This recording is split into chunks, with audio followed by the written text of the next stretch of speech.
Early Thursday, a 7.8 magnitude earthquake hit close to the Solomon Islands, putting the nation and others in the South Pacific on alert for tsunami waves. According to the Pacific Tsunami Warning Center, tsunami waves are possible in the next 3 hours along some coasts of the Solomon Islands, Vanuatu, Papua New Guinea, Nauru, New Caledonia, Tuvalu, and Kosrae. Minutes after the major quake, another magnitude 5.5 hit in the same area. Another 6.8 earthquake has been reported about 100 miles off the coast of Eureka, near the Oregon border, at about 6:50 a.m. Thursday morning. This just after at least 102 people in Indonesia were killed when a 6.5 magnitude quake rocked the area Wednesday morning.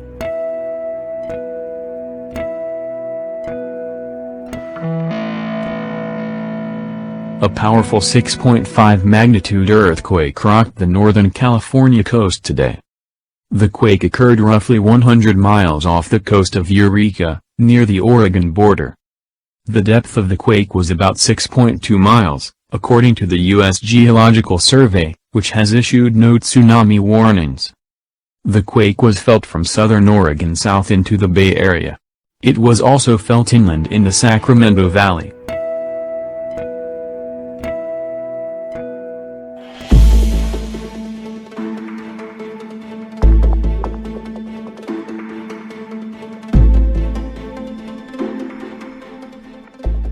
Forecasters are predicting that next week, much of the northern half of the U.S. could see frigid weather. Weather similar to the life-threatening lows that the 2014 polar vortex brought to parts of the country. The southward shift in the 2014 polar vortex brought the Midwest some of its coldest weather in 2 decades. Frigid temperatures combined with huge winds led to life-threatening wind chills as low as 60 degrees below zero and killed at least 9 people. The dangerously cold weather turned deadly today. Blinding snowstorms caused major pileups in the Midwest. A snow squall and slick roads are being blamed for the deadly pileup of mangled cars, trucks, and 18-wheelers. 3 people were killed and 11 people injured after dozens of vehicles careened off of Michigan's I-96 just south of Lansing. 300 miles east in Lake County, Ohio, another pileup with as many as 50 vehicles occurred after a truck jackknifed due to icy road conditions. Farther east in upstate New York, the moving system dropped nearly 17 inches of thick, sticky lake-effect snow an hour north of Syracuse. Roads quickly became treacherous, testing the skills of any driver who dared to get behind the wheel. North Dakota residents are still cleaning up after the 1-2 punch of snow and howling wind tore through the state. Since Monday, tow trucks have pulled roughly 400 stranded or damaged vehicles into this lot alone. Scott, they expect to stay busy because there is more snow and sub-zero temperatures in the forecast. The Capitol lawn will once again be graced with Mary, baby Jesus, Joseph, and a huge snake. The Satanic Temple of Detroit is planning on putting up a display called Snaketivity in response to the traditional nativity scene. The Satanic Temple says it hopes its Snaketivity display will start a conversation about religious diversity. The display features a cross, a red snake, and a sign reading, "The greatest gift is knowledge." It's the season for holiday decorations, but a display in one South Florida city has many people feeling disturbed. A satanic symbol appearing next to other religious displays. We're ready to make this an annual tradition. Not the lights, not the parade. They're already established traditions.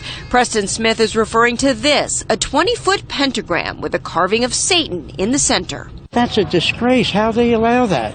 It's allowed here next to the nativity scene because the city of Boca Raton considers Sanborn Square a free speech zone and granted Preston Smith a permit to put up the display. But the words and even the carving are now covered with spray paint hit by vandals less than a day after it went up. We expect to restore the sculpture of Satan to its former glory. This is what it looked like before. Smith says he's not a Satanist, but is in fact working with the group Freedom from Religion Foundation. He'd ideally like to see all displays like this gone. We will drag them into the new century, kicking and screaming the whole way. Local churches responding with this banner, calling the satanic display offensive and shameful.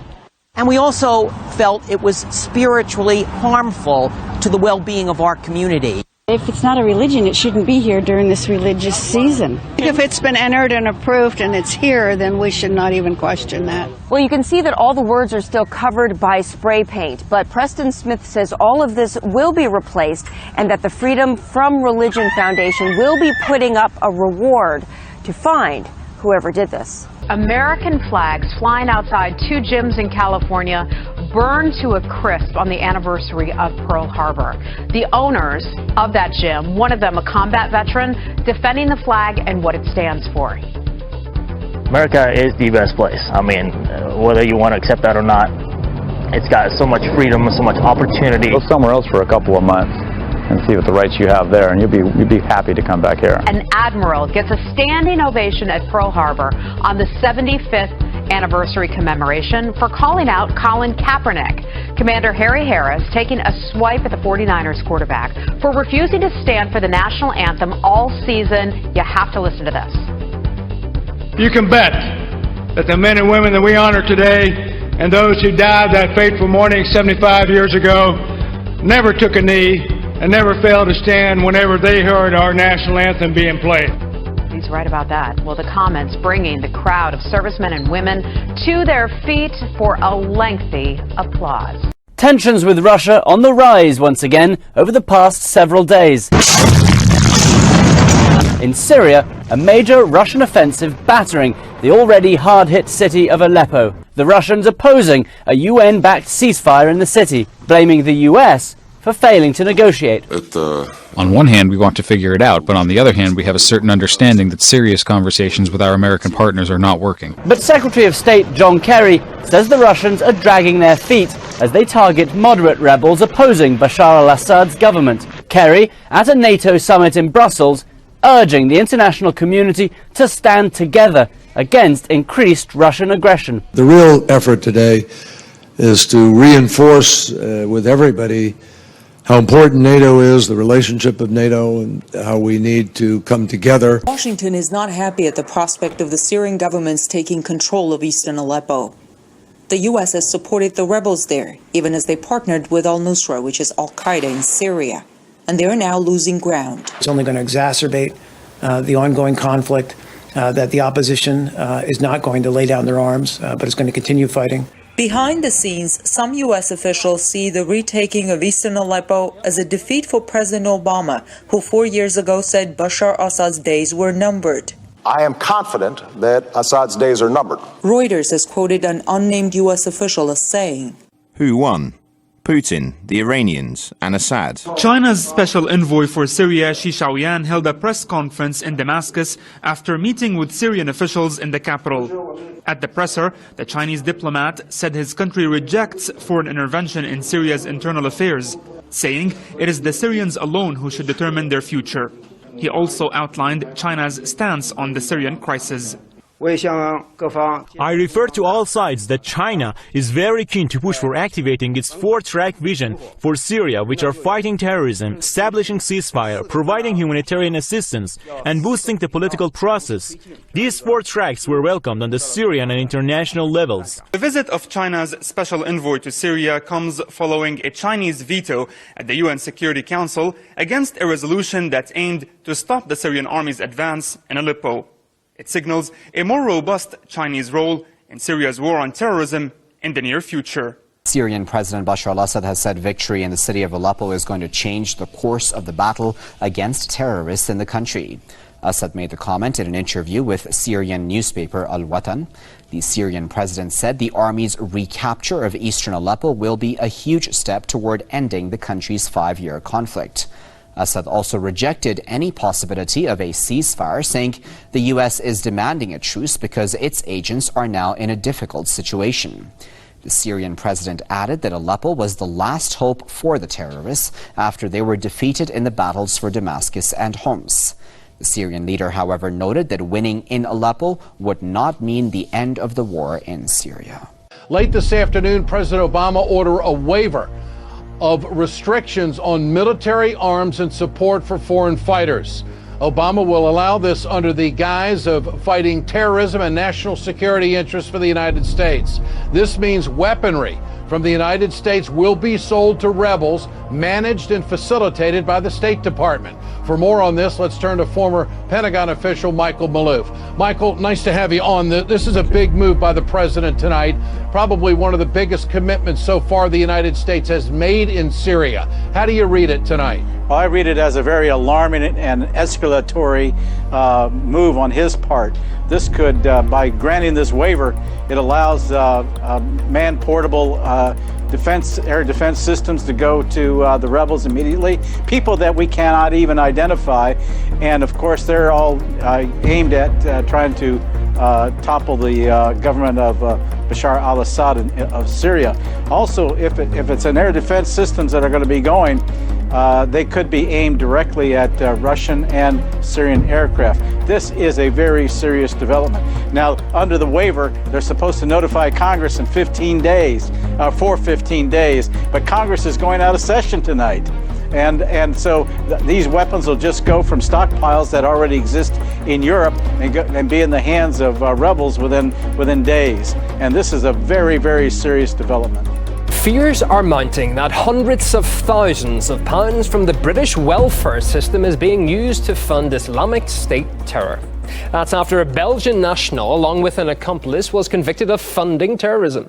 It was revealed that a man who had been fighting for ISIL in Syria for a year was still getting welfare payments in Britain.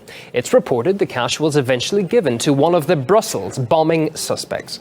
Birmingham City Council has apologised for the error, while the government claims it is investigating all potential fraud. Well, let's go live now to David Weitze, who's a former Scotland Yard counter-terrorism officer. You're very welcome to the programme, David. The media claims that hundreds of thousands of pounds in benefit payments are funding terrorism. It's quite an astonishing amount and quite an astonishing link. Is it really that serious? Is that how things are? Sadly, some of the systems that we have here in the UK can be quite weak, and it certainly is known that all sorts of criminal syndicates, criminal gangs, they do use benefits and benefit fraud to fund their activities, and Islamic terrorism is actually no different to that. The BBC has been criticised over a new documentary about British Muslims, which features a man who previously expressed support for Islamic State. Muslims Like Us will premiere on Monday in the UK. It's been described as a social experiment and coined the Muslim Big Brother. Producers hope it will show the diversity of the Islamic faith in the country, with 10 strangers living under the same roof for a little over a week. The reality show is supposed to give us an insight into what it's like to be a British Muslim today. However, the housemates chosen have sparked controversy, in particular Anthony Small, now known as Abdul Haq. Haq was a British and Commonwealth champion boxer before converting to Islam, giving up his sporting career in the process. He's since openly supported a convicted hate preacher who was jailed for backing ISIL. And Haq himself was accused of planning a trip to Syria, but terror charges were dropped. He also appeared in a number of homemade videos, justifying the beheading of American journalists by ISIL as, quote, retaliation. Well, the BBC explained his inclusion in the show as wanting to represent the full diversity of British Muslims. In an official statement, it also added that topical and heated exchanges will help shine a light on what it means to be a Muslim in modern Britain. Now, a new report says around a third of foreign terrorists who went to Syria and Iraq have returned to Europe, and some of them may have orders to conduct attacks. The report sets the number of European citizens who joined Daesh terrorists at 5,000. It says around 30 to 35% of the foreign terrorists have returned home, while 50% of them still remain with the group. A report seen by France Press news agency warns about those who return home on specific missions, adding that some European women and children could also pose a security threat, as they may have been radicalized during their time with Daesh. It also noted that the returnees were keeping in touch with Daesh in the Middle East via social media. EU counter-terrorism coordinator Gilles de Kerchove is set to present the report to the bloc's interior ministers on Friday. ISIS is calling for attacks on U.S. bases in Bahrain, targeting American military personnel. The base is home to the U.S. Navy's Fifth Fleet. The video was released during high-level meetings in Bahrain, including British Prime Minister Theresa May. And U.S. Defense Secretary Ash Carter will speak at a conference there this weekend. Russian and Taliban militants fighting to take down the government in Kabul could complicate an already challenging security situation. Officials in Russia are denying that they are aiding insurgents who are inflicting heavy casualties and contesting large areas of territory, and say that their limited contacts are trying to bring the Taliban to a negotiating table. Recent meetings in Moscow and Tajikistan have Afghan intelligence worried that the insurgents will receive direct support, including weapons and funding. The Russian embassy in Kabul has scheduled a press conference to discuss Afghan-Russian relations. According to the U.S. Treasury Department, the U.S. is more than $19 trillion in debt. But who does the U.S. actually owe? The largest debt is to American citizens and U.S. entities, more than $14 trillion. The rest consists of foreign holders, beginning with China at more than $1.15 trillion. Japan is a close third with more than $1.13 trillion in foreign holdings. The Emerald Isle, Ireland, is next, owning more than $270 billion of U.S. debt. The Cayman Islands is number 5 with more than $260 billion. And Brazil comes in 6th at more than $258 billion. President-elect Donald Trump has made several suggestions about how to decrease that $19 trillion figure. He initially told CNBC he wanted to refinance the long-term debt. But then he backtracked in an interview with the Wall Street Journal by suggesting buying back some of the debt at a discount. With a little over 40 days to go to the inauguration of Donald Trump as the next US president, preparations are already at an advanced stage. The platform where the ceremony will take place and seats for the thousands of visitors expected to attend are under construction. On time and on budget. I'm not sure we'll do a whole lot better than that, but this is one of those projects that definitely has to be on time, and you always want to be on budget, and we are. Officials say they're expecting about 1 million people for the inauguration and events surrounding it in Washington, D.C. That's 0.8 million less than the number who showed up to see Barack Obama sworn in for the first time. Trump is expected to move into the White House on January the 20th after he's sworn in. Several groups say they plan to hold demonstrations. Hillary Clinton has spoken about media disinformation in a rare public appearance a month after she lost the presidential election. She called fake news a danger that must be addressed quickly. Pope Francis also lashed out on false media this week. The epidemic of malicious fake news and false propaganda that flooded social media over the past year. It's now clear that so-called fake news can have real-world consequences. This isn't about politics or partisanship. Lives are at risk. Lives of ordinary people just trying to go about their days, to do their jobs, contribute to their communities. It's a danger that must be addressed, and addressed quickly. Bipartisan legislation is making its way through Congress to boost the government's response to foreign propaganda, and Silicon Valley is starting to grapple with the challenge and threat of fake news. The Pope is taking a stand against fake and tawdry news using some interesting comparisons. In an interview, Pope Francis said media outlets need to avoid this sickness of coprophilia that is always wanting to cover scandals, covering nasty things, even if they are true. In case you're not familiar, the definition of coprophilia is a marked interest in excrement, which can often be sexual. Although the interview was in Spanish, so his intention may not have been quite that graphic. The Pope also said misinformation is the greatest damage the media can do, and added that slandering someone is a sin. The gentle giant of the African savanna is in serious danger of disappearing. A conservation group says the continent's wild giraffe population has plunged by as much as 40% over the last 30 years, from 163,000 in 1985 to just over 97,000 last year.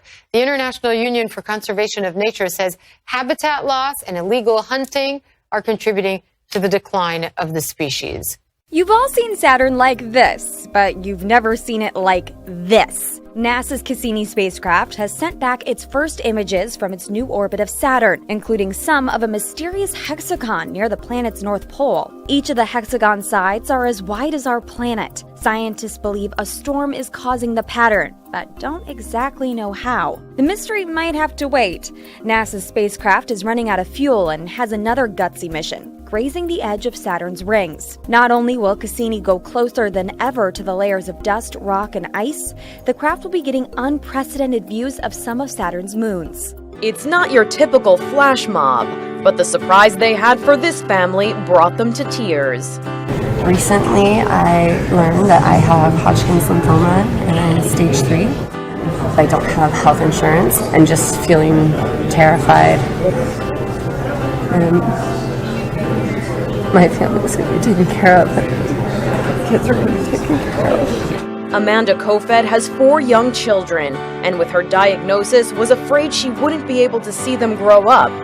She was also afraid she would saddle her family with medical bills for a long time. A GoFundMe campaign was set up to help them with the costs, but a group of do-gooders called the Pranksters had something else in mind. There's no one in town, I know. You gave us some place to go. I never said thank you for that. They invited Amanda and her husband Clint to talk about their situation for a video and organized the flash mob with 200 people to drop $100 bills on the table as they walked by. Here you meet my friends. When the line ended, Amanda had $13,000 to help get through this difficult time. The family says it will help ease their burden as she continues to fight the difficult battle ahead of her.